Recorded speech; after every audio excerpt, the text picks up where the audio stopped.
পৃথিবীর ভিতরে বেজ্জতি হবে না কে না তিনজন, পৃথিবীর ভিতরে বেজ্জতি হবে না কে না তিনজন।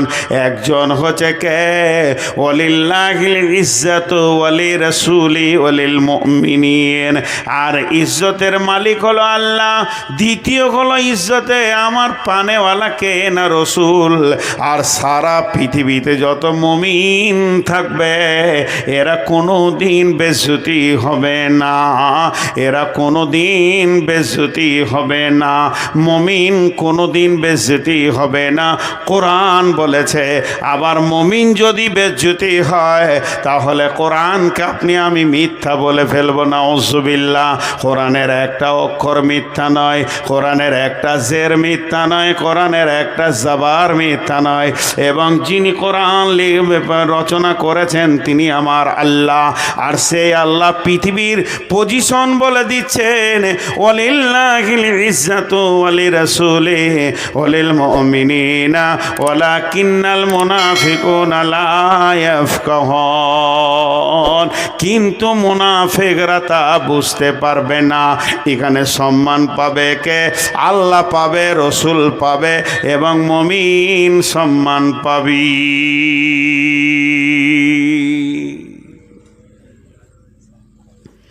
কত পরেশগার দিনদার ভালো ভালো আলেম বেজ্জতি হয়ে গেছে গো, তাহলে কি সে মুমিন লয়? হ্যাঁ মুমিন। বেজ্জতির দুটা ভাগ। বেজ্জতি কাকে বলে? বেজ্জতির আবার বিস্তারিত বর্ণনা করতে হবে। যাকে জানা মানা বেজ্জতি লয়।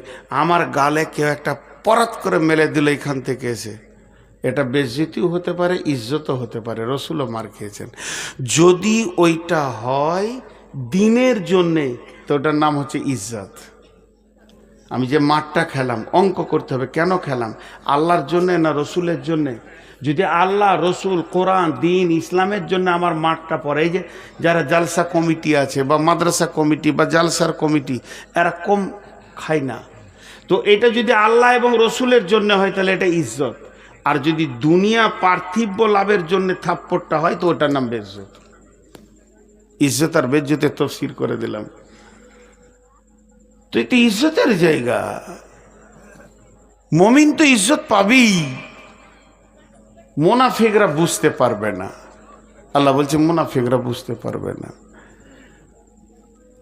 তো ইজ্জত এখানে আমাদেরকে আল্লাহ দেবেন যদি আমরা সেই জায়গায় পৌঁছাইতে পারি। কিন্তু আমাদের ঘটনা কি, আমাদের অবস্থা কি? আমরা সে জায়গায় পৌঁছাইতে পারছি না। উঠিয়েন না, মনোযোগ দিয়ে শোনেন। আমি বেঁচে থাকবো কিনা জানি না, কিংবা আপনি বেঁচে থাকবেন কিনা জানি না। আজকের কথাগুলো খুব গুরুত্বপূর্ণ হয়েছে। কথা আমি বলি না, আমাকে আল্লাহ বলিয়ে নেন। আমি তো মূর্খ জাহেল। আমি বিসমিল্লাহ পড়তে পারি না ভালো করে, আমার কোরআন পড়তে গিয়ে অনেক ভুল হয়ে যায়। মাঝে দুটি ছোট ছোট কথা বলে নিই, আমার ব্যক্তিগত কথা, এই দিনের কথা অনেকবার বলেছি, আজও বলছি। হজ উমরা করবেন তো আমার সঙ্গে যোগাযোগ করেন, আমি ট্রাভেলস করেছি। বেশি লম্বা চওড়া কথা বলবো না। আমাকে যদি বিশ্বাস করেন তাহলে আপনার সব সার্ভিস ভালো থাকবে। আর যদি আমাকে চোর মনে হয় তাহলে অন্য কারোর সঙ্গে যান। শর্টে বলবো, যেমন একটা মানুষ বিদেশে গেলে তার বাঙালিয়ানা খাবার সমস্ত কিছু সব জোগাড় করব, অসুবিধা নাই। আর দ্বিতীয় নম্বর, আমার গ্রামের মাদ্রাসাটা আমার মাথায় এবছর চাপিয়ে দিয়েছে। আমি মাদ্রাসার সঙ্গে জড়িত, কোনোদিন আমি বলিনি যে আমি মাদ্রাসার সঙ্গে জড়িত। গ্রামের মাদ্রাসা, বাড়ির পাশেই মাদ্রাসাটা, জড়িত না থেকে যাব কোথায়? তখন আমার মাথায় চাপিয়ে দিয়েছে, ভালো মেধা বিচক্ষণ ছেলে থাকলে পাঠান। ছেলে চাইছি, ভালো মেধা বিচক্ষণ ছেলে পাঠান। উন্নত মানের শিক্ষক দিয়ে পড়ানো হবে ইনশাআল্লাহ। 21, 22, 23 3 দিন ভর্তি চলবে এই মাসেই। আজকে কত তারিখ? তার চুপ করো না, 18 বলছিল। হ্যাঁ, এইরকম করেই গোলমাল করেই সব চলছে। তো 19, কাল 20, পরশু 21, পরশু থেকে 3 দিন ভর্তি চলবে। আমার ঠিকানায় ছেলে পাঠিয়ে দেন। বিচক্ষণ ছেলে হতে হবে, ভালো মেধা, পরীক্ষা দিয়ে নিব এবং আপনার ছেলের গ্যারেন্টি একটা স্ট্যান্ডে গিয়ে দাঁড়াবে, এটা বলে দিচ্ছি ইনশাআল্লাহ। আল্লাহকে ভরসা করে বলছে। তো এবার আল্লাহ কি বলছেন? বিসমিল্লাহির রহমানির রহিম। ওয়াদাল্লাহুল্লাযীনা আমানু মিনকুম ওয়াআমিলুস সলিহাতি লা ইস্তাখলিফান্নাহুম ফিল আরদি কামা ইস্তাখলাফাল্লাযীনা মিন ক্বাবলিকুম।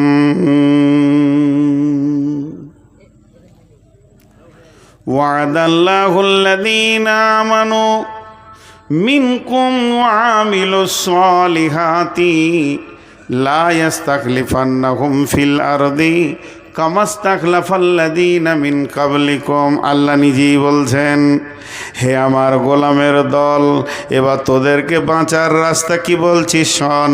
এখন তো আর নবী বেঁচে নাই, তবে আমরা আখিরি নবীর উম্মাত হিসেবে আমাদের দায়িত্ব কাজ হচ্ছে তা'মুরুনা বিল মারুফি কুনতুম খায়রা উম্মাতিন উখরিজাত লিন-নাসি তা'মুরুনা বিল মারুফি ওয়া তানহাউনা আনিল মুনকারি।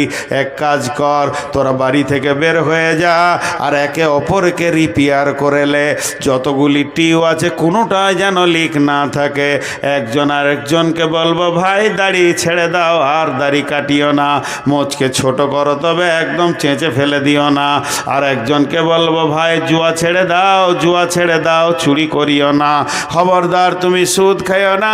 ইসলামে আমরা যতজন রয়েছি, যতগুলি যুবক, যতগুলি বৃদ্ধ, ইসলামের আমরা যে ক্ষমতা রয়েছি, এর আমরা ইসলামের ব্লাড, আমরা ইসলামের শক্তি যারা রয়েছে, শক্তিটাকে পূর্ণাঙ্গ ফিরে আনতে হবে। আল্লাহ তাবারক ওয়া তাআলার রাসূল বলছেন, আমার উম্মত অহন রোগে ভুগবে। সাহাবীরা প্রশ্ন করলেন, ইয়া রাসূলুল্লাহ, ওহান কাকে বলে?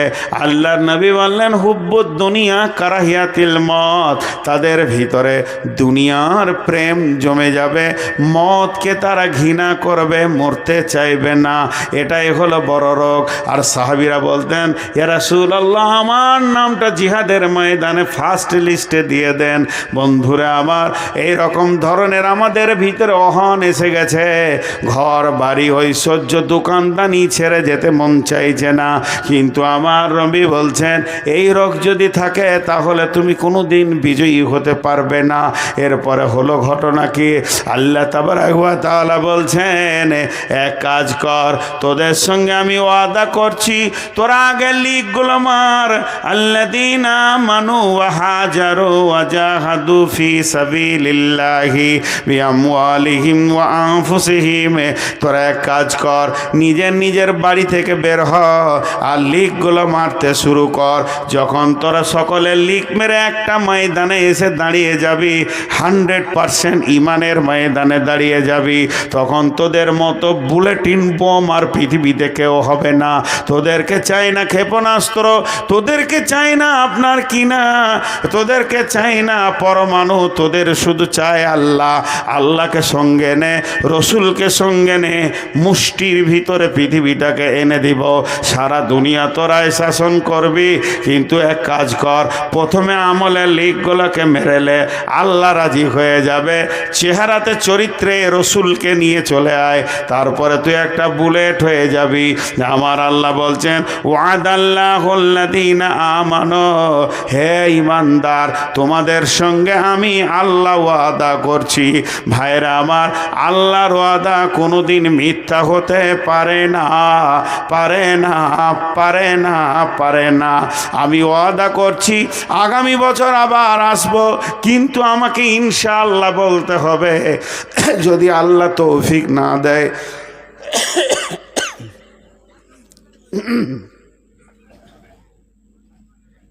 আল্লাহ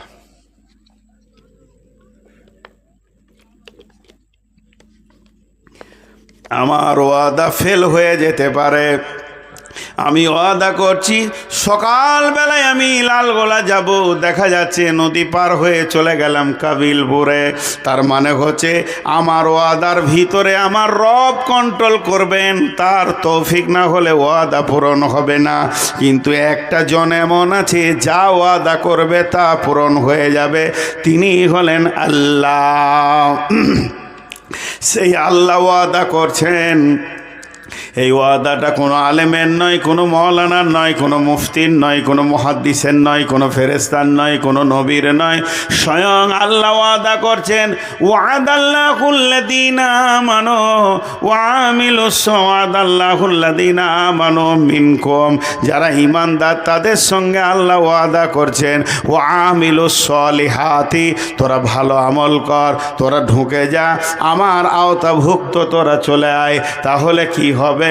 আল্লাহ সঙ্গে সঙ্গে বলছেন লা ইস্তাখলিফান্নাহুম ফিল আরদি কামাস্তাখলাফাল্লাযীনা মিন কাবলিকুম, যেমন তোদের পূর্বপুরুষেরা বিশ্বকে বিজয়ী করেছিল ওই রকম তোরা বিজয়ী দেখবে, সারা দুনিয়া তোদের পায়ের তলে আসবি।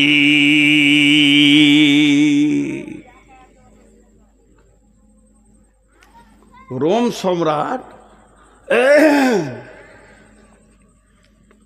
সম্রাট সৈন্য এনেছে কতগুলো? 1.5 লক্ষ। রোম সম্রাট সৈন্য এনেছে কতগুলো? 1.5 লক্ষ। আর রসুলের সাহাবীদের মুজাহিদ কত? 10,000। তাহলে লড়াইটা বাঘে ছাগলে চলছে, লড়াইটা বাঘের সঙ্গে ছাগলের চলছে। 1.5 লক্ষ আর 10,000। তো বিশ্বনবী তাঁবুতে একটু ভারাক্রান্ত অবস্থায় রয়েছেন। বিশ্বনবী উঠিয়েন না গো, এরা মনে মনে ভাবছি মাইক পেয়েছে তো ছাড়বে না নাকি রে? হ্যাঁ, আমি বললাম যে আমি চালাবো না, আমি ওদেরকে উঠতে মনে করছি, বুঝে আপনি চালিয়ে। হায় আল্লাহ, আমি যতই চালাই আর 10 মিনিট না, আমার অবস্থা তো আপনারা বুঝছেন না। আমি আমার একটা দুঃখের কথা 2 মিনিট বলছি আর কি, আপনাদের মূল্যবান টাইম থেকে নিয়ে নিলাম, এর জন্য আমি ক্ষমা চাইছি। আমি যে অসুস্থ এটা কেউ বুঝতে চাইছে না কেন? কালকে জুমা পড়ানোর জন্য কাবিলপুরে না হলে 5 বার ফোন করলে, আমি বললাম আমি দাঁড়াতে পারি না, এই যে বসে 2 ঘন্টা চালিয়ে দিলাম, দাঁড়িয়ে যদি বলেন 10 মিনিট পারবো না। এই দুটো হাঁটু কটকট কটকট করে মনে হবে পোকাতে কাটছে। আজ মনে হয় কতদিন যে জুমা পড়াইনি আল্লাহ জানে। আমার গ্রামে এই গত জুমা আগের জুমা বসে আছি, বাচ্চা ছেলেতে পড়ালো, আমি পারছি না, তুমি পড়াও। উঠতে চাইছে না, আসে না, বলছি তুমি পড়াও, তো খালি বলছি অসুখ আসুন, হাঁটু ব্যথা আসুন, হাঁটু ব্যথা হোক আসুন। কেউ কারোর লয়, আল্লাহ ভালোবাসে দেখেন, তারপরে বোঝে আল্লাহ ভালোবাসে। সে হিন্দুদের খঞ্জনি বাজাই না, কেউ কারোর লয় রে বন্ধু, কেউ কারোর লয়। আমাদের ছাদ ঢালাই আছে, কমসে কম এই রডের টাকাটা আদায় করে দিন এখান থেকে। রডের টাকা দেন গো, ছাদ ঢালাই আছে।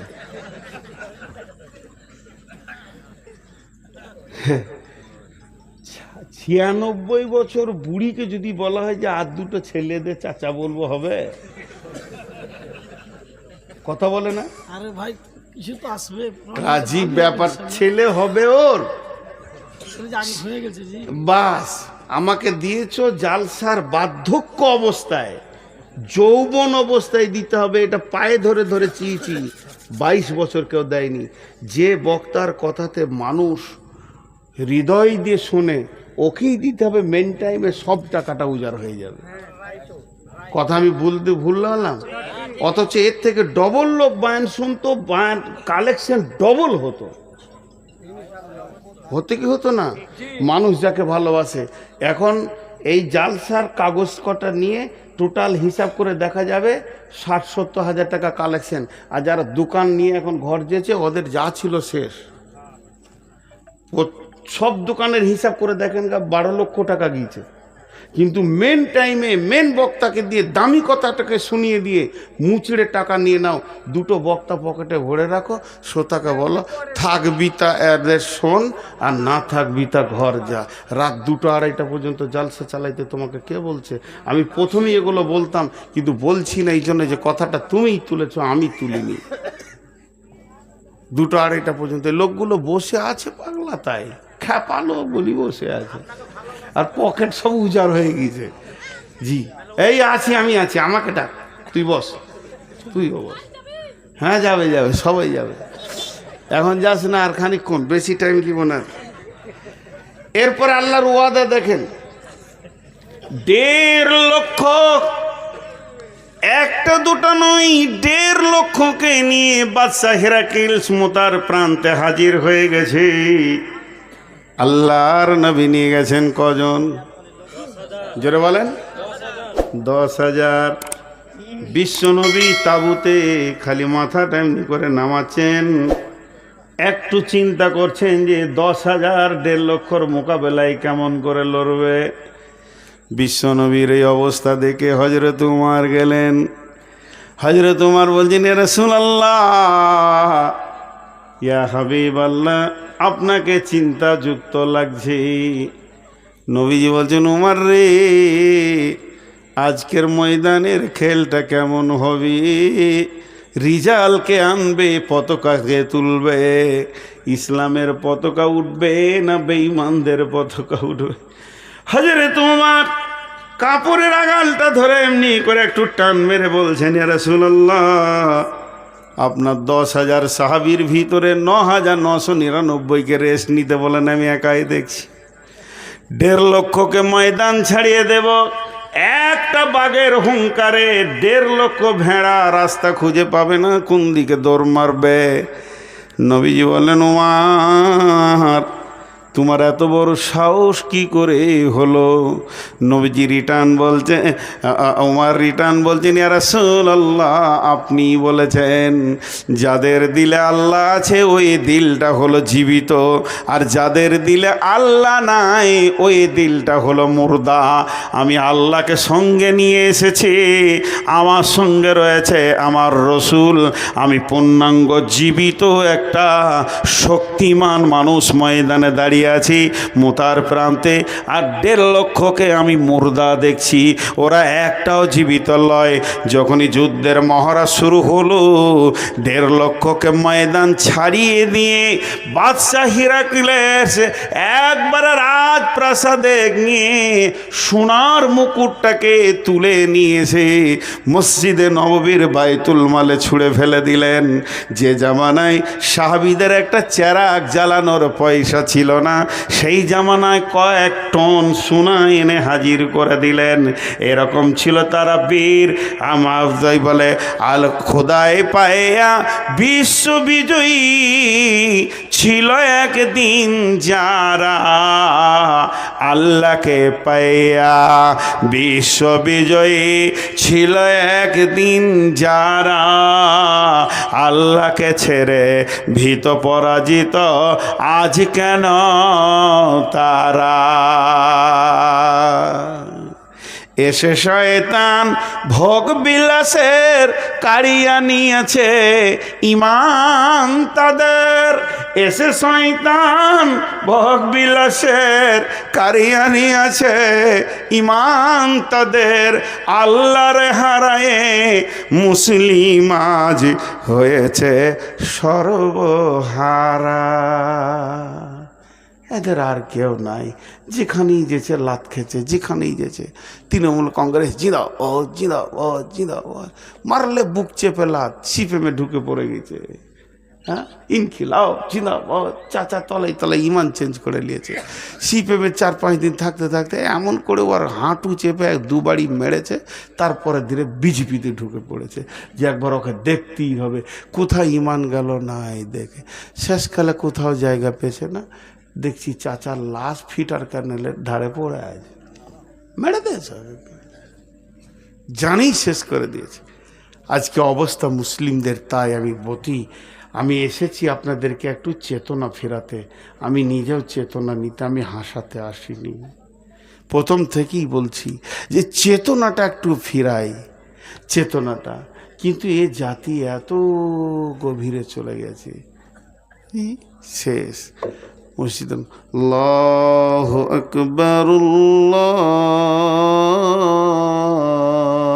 আল্লাহু আকবার, বিড়ি খেয়েছে, আজান যেই শুরু হলো তো বিড়িটা তখনই ধরালে।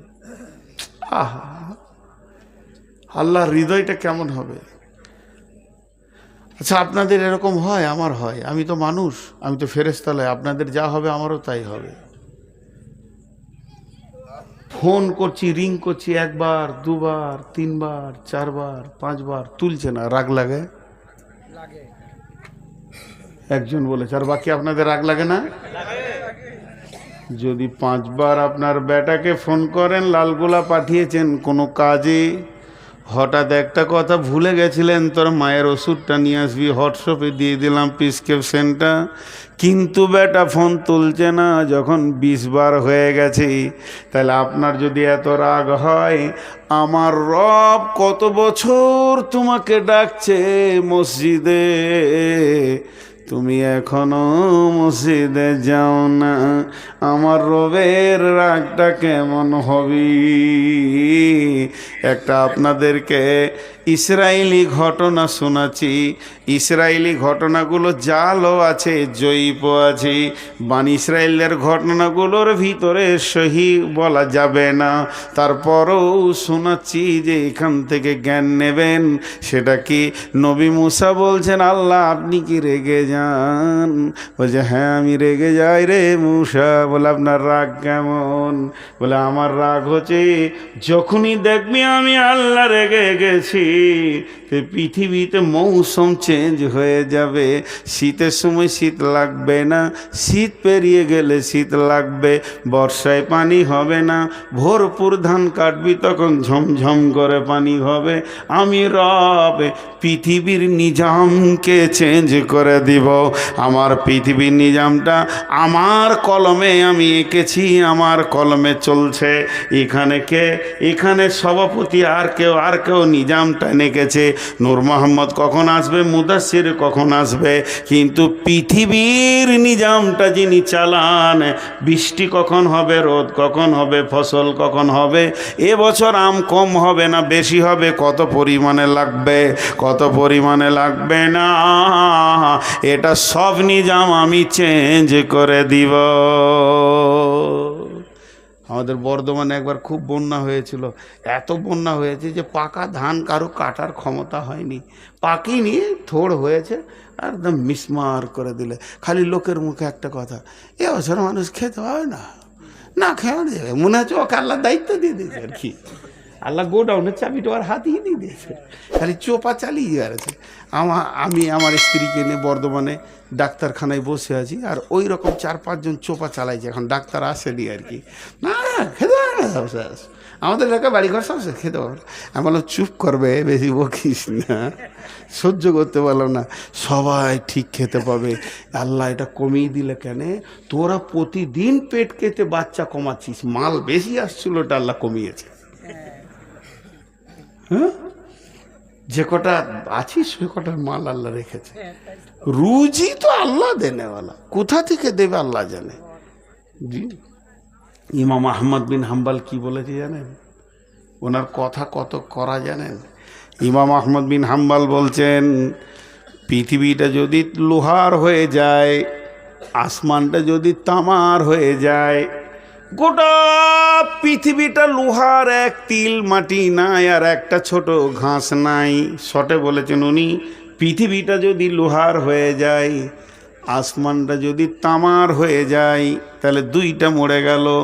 আর আসমান থেকে যদি 1 ফোঁটা বৃষ্টি না হয়, আসমান থেকে যদি 1 ফোঁটা বৃষ্টি না হয়, এরপরে যদি কেউ মনে করে আমি কি খাবো, তো জানতে হবে মালটা পাকা বেঈমান।